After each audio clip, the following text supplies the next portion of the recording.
guys, so in this video I'm going to show you how I make my delicious Caribbean curry goat. So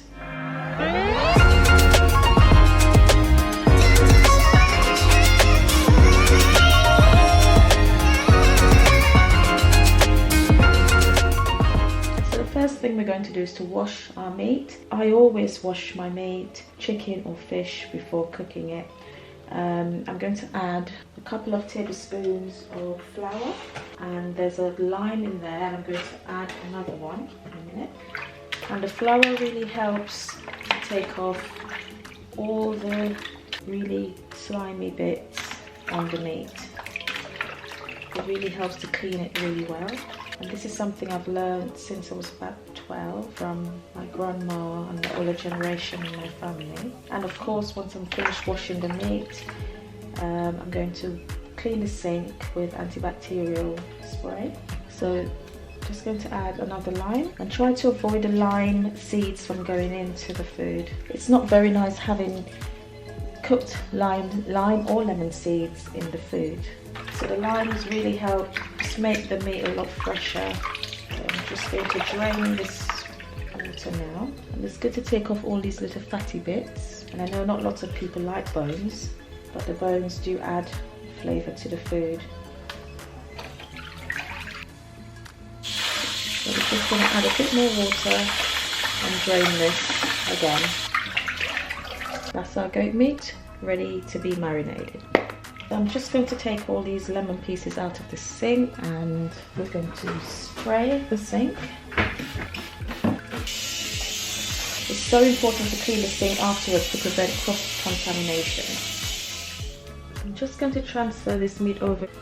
So we're just going to add all the spices now for the marinade, and the first thing we're going to add are the onions. So this is one whole grated onion, and I always grate my onions when I add it to my marinade because I do believe that you get more flavour from it that way. My next ingredient is my Caribbean green seasoning. So this is just a mixture of lots of different herbs, and it's something you can get from a lot of the Caribbean shops, or any shops that sell, you know, Caribbean food. It usually says green seasoning on it, and this is 2 tablespoons, and I'm going to add that into that as well. And I have some ketchup. I always use ketchup in my marinades. It's something I've been doing for years. I'm just going to put about 2 tablespoons. So we're just going to add some curry powder. For the marinade, I'm going to put 2 tablespoons. We're going to use more of this later on. Some salt. And remember not to put too much salt at the start, because a lot of the spices that I use do have salt in them. You can always add more salt at the end. And now we're going to add garlic and coriander seasoning.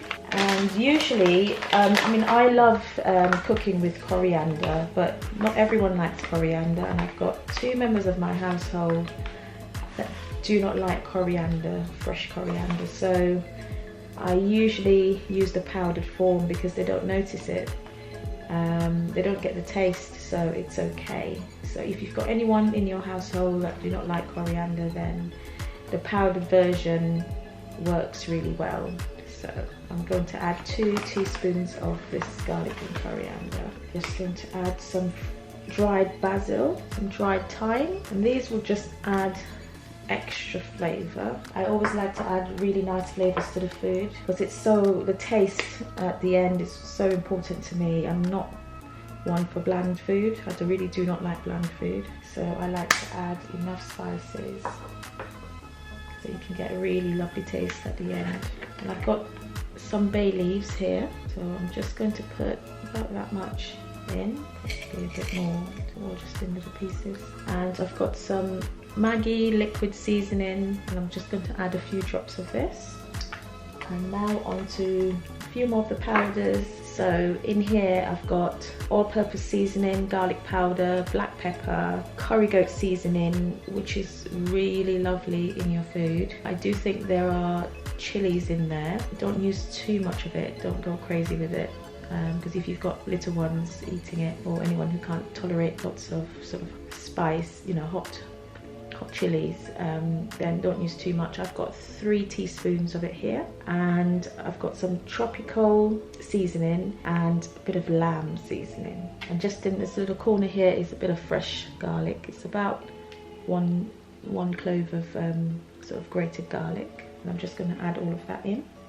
And the tropical seasoning, I just want to show you because I've used it in a lot of my ingredients now. So that's what it is, tropical seasoning. And again, you can get a lot of these in the Caribbean shops, and that's the curry goat seasoning. It's one of my favorite spices. So I think that's it. So I'm just going to wash my hands, and I'm going to try and mix this in. Okay, this bowl is actually too small, but okay, I'll try my best here just to mix it in nicely. And you really want to have all the spices evenly distributed. And remember, you can marinate your meat the night before if you want to, if you have time. But I know with the hectic lifestyle that we have, you know, sometimes it's not possible. It's very rare do I marinate it the night before, but when I was growing up, it was what I was taught by, you know, my parents and grandparents. You know, we marinate the meat either the night before or a few hours before.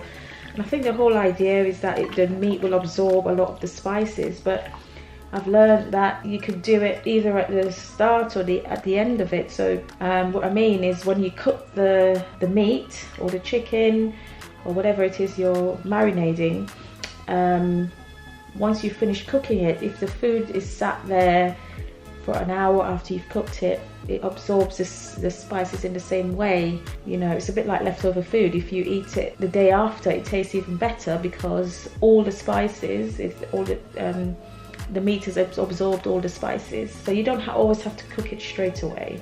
But on this occasion, we're going to cook it straight away. So now that we've marinated the goat meat, we are now going to cook it. So let's go over to the cooker.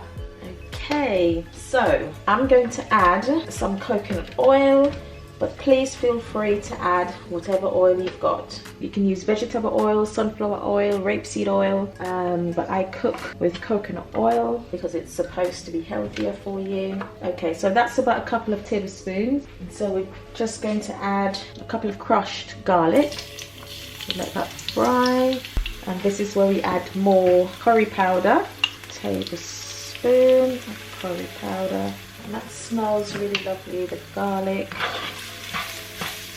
and the curry powder.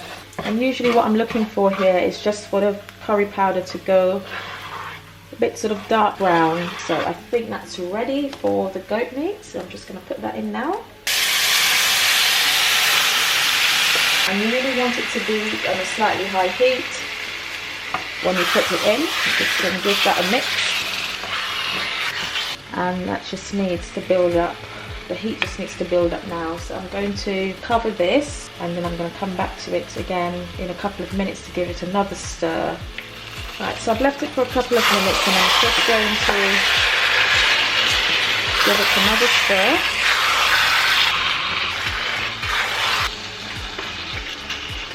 Okay, right, so I'm going to add some hot water, and I always prefer to use hot water from the kettle, like freshly boiled water, just to keep the heat consistent. Just going to mix that in again. Add a bit more water, just enough to cover the goat meat, because goat meat, it will take longer than obviously chicken to cook. So I'm adding a bit more water, and then we'll come back again in half an hour because we've got other ingredients to add. So we're just going to cover this. In fact, I'm just going to add a bit more. So I'm just going to cover this now and leave this to cook for about half an hour, and then I'm going to come back and add the rest of our ingredients. So just checking in on the curry goat, and this is what it looks like after half an hour. I did turn the cooker down to number 7, so it's getting there.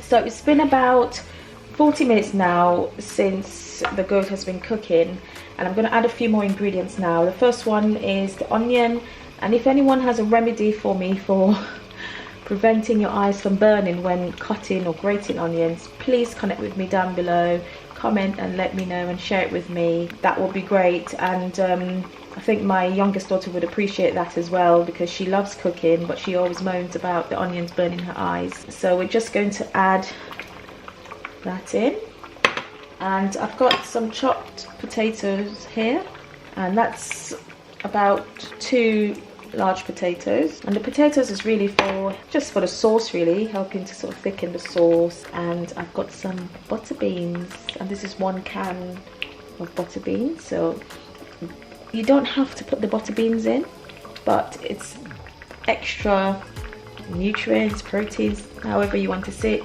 and it adds a good mix. So I'm going to put all of that in as well. Then we're just going to give that a stir. Sometimes I use chickpeas instead of butter beans. Yeah, the butter beans does go well with curry goat. We're just going to leave this in to carry on cooking, and then we'll come back again in about half an hour. We'll just need to test to see if the meat is nearly cooked, and if you're unsure, all you need to do is just take out a piece of it and taste it. You know, what you're looking for really is for it to be tender. You don't really want a goat meat that you're just struggling to eat and you know you're chewing and it's really tough. So you just want it to melt in your mouth really, and that's what we're working towards. So I'm just going to put the lid back on and leave it to cook for further 30 minutes and check on it again. And just to say guys that we started off at I'm using an induction hob, and we started off at number 8, but I did turn this down to 7 just because I don't want it to burn. I want it to take its time and cook. So now that we've added the extra ingredients, the temperature is kind of dropped. So once you've put the lid back on, it will build up again to a boil. So the meat has been cooking now for about 1.5 hours on a medium heat, and I'm going to test it now by tasting it to check the texture of it. Because remember what I said at the start, that we want it to be nice and soft to the point where it just melts in your mouth. So I'm just going to taste it now, and then we've got a couple more ingredients to add before it's finished. I'm going to give this a stir. There's a lot less liquid in there now, so I'm just going to try a small piece of it. And that's really nice and soft. That's cooked perfectly. And I'm now going to add some flavor peppers. You can get it in lots of markets. And we're going to add some chopped parsley and basil. And we're just going to give that a stir. So there you can see the chopped parsley and basil and the peppers. So I'm not going to cook this for much longer. And when I tasted it earlier, I felt that it needed a bit more salt. So I'm just going to add a bit more of that now. And I don't really need to add anything else in it, because we've already put lots of the spices in. So that's it. I think that's done. That's finished. And we'll get that dished up. So I've got some turmeric rice and salad that I prepared earlier. So I'm just going to add some goat to this. I'm going to add a bit more parsley because it's really good for garnishing and it tastes great. And that's how one of my family evening meals look like when I cook curry goat in this house. The only thing I would say is missing from this is my fried plantains and some coleslaw.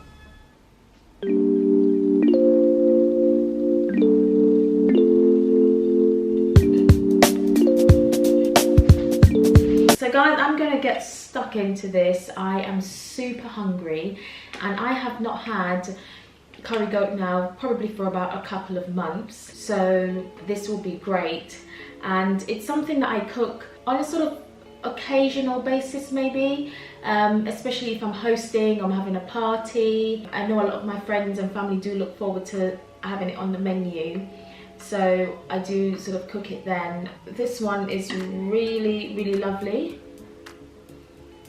It's nice and soft, which is exactly what you want to achieve from it.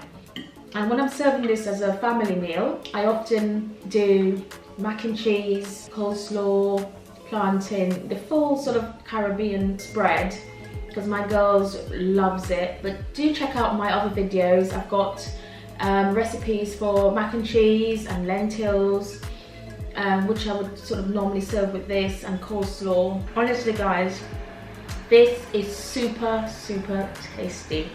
It's nice and soft and full of flavors, and I do not like boring food. I love my food spiced, not overly spiced, but this is just right. It's gorgeous.